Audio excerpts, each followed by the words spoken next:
A few moments later. Hello दोस्तों, स्वागत है आपका नीलाक्षी मेहंदी आर्ट में। और आज हम बनाने वाले हैं 2 साइड की पिकॉक मेहंदी डिज़ाइन एंड इसको हम 3 से ड्रॉ कर रहे हैं। और ये सबसे फर्स्ट हमने उल्टे 3 को यूज़ किया, अब हम यहाँ पर सीधे 3 को यूज़ कर रहे हैं। तो इस टाइप से आपको भी यूज़ करना है और बिल्कुल ही हल्के हाथों ड्रॉ करना है एंड यहाँ पर इस तरीके से आप ड्रॉ करना है। अब यहाँ पर हम कैरी का शेप देंगे, पर यहाँ हम पूरी कैरी का शेप नहीं देंगे। कैरी का शेप थोड़ा उठाते हुए ले जाते हैं हम, यहाँ पर इसको थोड़ा सा नीचे से झुकाते हुए ले जाएंगे, जैसे कि एक नाव का शेप होता है, बस उस टाइप से हमें लेना है। तो पहले हमें इस तरीके से ही दोनों साइड लेना है और हमें दोनों साइड ही ध्यान रखना होगा अच्छे से कि ये बराबर बने, क्योंकि इसका साइज़ थोड़ा बहुत छोटा और बड़ा चल सकता है, क्योंकि हमें दोनों साइड सेम ही डिज़ाइन बनाना है, तो इसीलिए इसका ध्यान भी रखना होगा थोड़ा सा। तो यहाँ पर इस तरीके से नेक बनाना है इसकी, और इस तरीके से आपको नीचे ले जाना है और यहाँ पर छोड़ देना है। तो यहाँ आप बाद में इसके बाद ही डार्क ड्रॉ करें, क्योंकि सबसे पहले आपको हल्का ड्रॉ करना होगा। अगर थोड़ी बहुत गलती हुई तो हम उसको मिटाल सकें, इसलिए हल्के हाथों से ड्रॉ करना ज़रूरी है।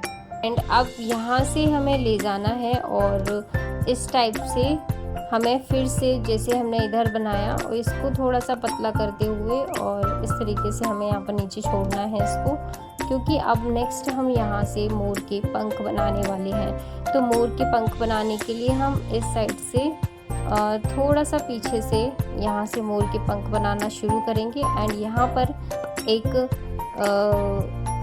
इस तरीके से शेप देना है। मोर के जैसे पंख होते हैं उसी टाइप से एक शेप देना है। मैडम यहाँ पर आपको नहीं दिखाई दे रहा होगा, इसके लिए मैं माफ़ी चाहूँगी, पर यहाँ आप सेकंड वाले मोर में अच्छे से देख पाएंगे। एंड यहाँ पर हम इस तरीके से कैरी को नीचे झुकाते हुए ले जाएंगे और ये मोर के पंख जैसा शेप बन के तैयार हो जाएगा।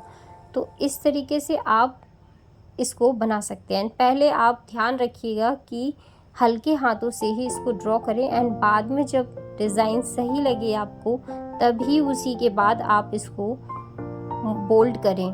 एंड यहाँ पर मैंने इसको हल्के हाथों से अभी पूरी तरीके से बोल्ड नहीं किया है, और यहाँ पर आप कुछ भी शेप दे सकते हैं। आपको लगे थोड़ा बहुत अधूरा तो आप इस तरीके से इसको शेप दे सकते हैं। एंड अब यहाँ पर हम शुरू करेंगे, इसके पंख बनाए हैं उसके ऊपर हम कुछ इस तरीके से शेप करेंगे, क्योंकि हर बार कैरी के टाइप का शेप होता है, पर हमने कुछ थोड़ा सा अलग शेप दिया है इसमें, ताकि इसको थोड़ा सा कुछ यूनिक बनाया जाए एंड यहाँ पर अलग से कुछ हट कर लगे। एंड यहाँ पर अब हम शुरू करेंगे, मोर की आइज़ को बनाएंगे। तो यहाँ पर अब हम इसके आइज़ ड्रॉ करेंगे एंड जिस टाइप का शेप है उसी टाइप से हमें इसकी आइज़ को ड्रॉ करना है एंड इस तरीके से कुछ प्रेस करना है और हल्के हाथों से अब हमें इसकी चोंच को बनाना है। ज़्यादा मेहंदी को प्रेस नहीं करना है, क्योंकि फिर डार्क हो जाएगा। और इस तरीके से हमें इसकी कलगी भी बनानी है, जो ऊपर की कलगी होती है वो बनानी है। और इसको भी थोड़ा सा हल्के हाथों से आपको जब भी आप बनाएं कलगी, तो उसको ध्यान दें कि इसमें हमें हल्के हाथों से प्रेस करना है एंड उसको हल्के हाथों से ऊपर की साइड में कुछ पतला पतला शेप देना है। अब हम इसकी नेक को बनाएंगे, कुछ इस तरीके से हम इसमें भरना शुरू करेंगे। आप अपने हिसाब से भी भर सकते हैं नेक को एंड इस तरीके से भी आप ड्रॉ कर सकते हैं नेक को। एंड यहाँ पर हल्का हल्का कुछ फिल कर देंगे, ताकि जो मोर है उसका नेक बहुत प्यारा लगे एंड बहुत ही सुंदर लगेगा। इस तरीके से हमने इसको स्केच नहीं किया है आज, स्केच करते तो फिर अच्छा लगता फिर भी, पर हमने सोचा कि आज इसको थोड़ा सा कुछ यूनिक बनाया जाए एंड इसको फिल करने पर देखते हैं कि ये कैसी लगेगी। तो इसको हम कुछ इस तरीके से भी आप भर सकते हैं। एंड मैंने यहाँ पर एक नेक है उसको इस तरीके से फिल किया है और दूसरी नेक को मैंने इस तरीके से फिल कर दिया। तो आप अपने हिसाब से इसको फिल कर सकते हैं। एंड यहाँ पर जो है इसको हम स्केच करेंगे, क्योंकि हम नीचे यहाँ पर फिल करने वाले हैं। बीच का शेप है उसे हम फिल करेंगे, इसलिए हमने इसको स्केच किया, क्योंकि हम इसको हम भरते तो फिर ये डिज़ाइन उतना प्यारा नहीं लगता, इसलिए इसको थोड़ा सा स्केच कर देना है। दोनों साइड ही इसको स्केच करना है, और स्केच करते समय भी हमें ध्यान देना है कि मेहंदी को ज़्यादा नहीं निकलने देना, और कुछ हल्के हाथों से ही इसको स्केच करें, ज़्यादा इसको प्रेस ना करें, क्योंकि ज़्यादा प्रेस करेंगे तो मेहंदी ज़्यादा निकलेगी और हमारा जो स्केच है वो नहीं हो पाएगा। अब यहाँ पर हम फिल करेंगे और थोड़ा सा इसको बोल्ड कर देंगे लाइन को, ताकि ये कुछ अलग से लगे। और यहाँ पर मैंने एक और लाइन बनाई है, क्योंकि यहाँ पर जब हम डिज़ाइन निकालें तो कुछ उभर के आए डिज़ाइन, इसीलिए हमने इसको एक आउटलाइन शेप दिया है, ताकि हमारा जो डिज़ाइन है वो बहुत ही निखर के आए। तो इसलिए यहाँ पर हमें एक आउटलाइन देनी है। जब भी हम मेहंदी निकालते हैं तो उसमें एक आउटलाइन देने से मेहंदी में फिनिशिंग बढ़ जाती है, और हमारा जो अंदर का डिज़ाइन होता है वो भी निखर के आता है। तो अब हमने कुछ इस तरीके से यहाँ पर इसको फिल कर देना है। तो आप अपने हिसाब से जो भी डिज़ाइन इसमें फिल करना चाहते हैं वो फिल कर सकते हैं, एंड जैसा आपको डिज़ाइन पसंद है आप वैसा ही डिज़ाइन इसमें फिल करें। एंड मैंने कुछ इस तरीके से इस डिज़ाइन को फिल किया है।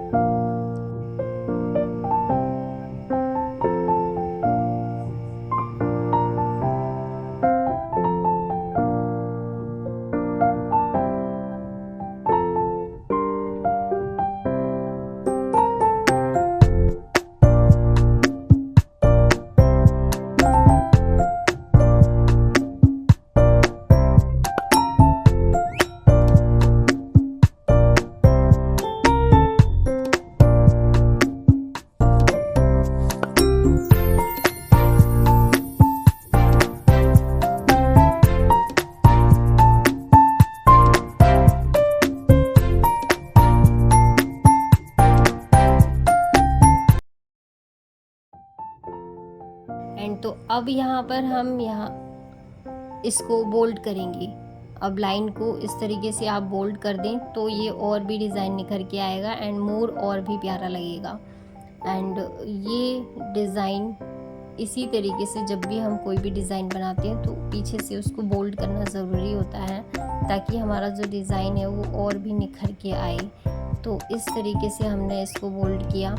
अब यहाँ पर हम नीचे का फिल करेंगे, जो इसके जो पंख हैं उसको फिल करना शुरू करेंगे। तो यहाँ पर मैंने बोल्ड कर दिया है, जो भी लाइन है उन सभी को बोल्ड करना है।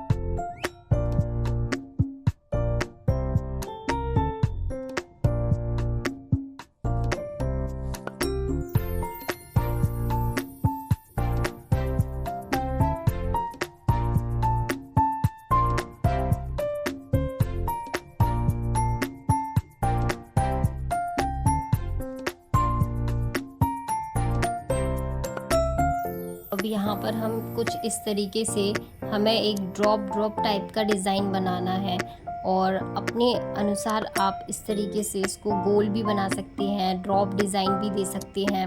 एंड नेक्स्ट आप हार्ट शेप देना चाहें वो भी दे सकते हैं इसमें।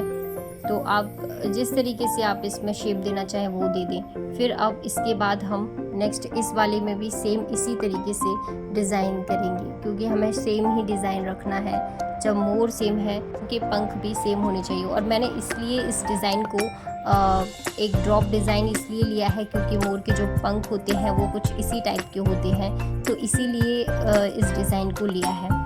एंड आप कुछ और शेप भी ले सकते हैं।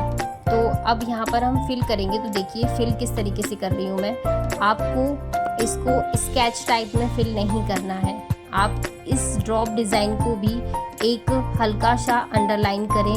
एंड यहाँ पर आप इसको इस तरीके से अंडरलाइन करते हुए ही इसको फिल करना है। और फिल भी कुछ इस तरीके से करना है, मेहंदी को दबाते हुए फिल करना है।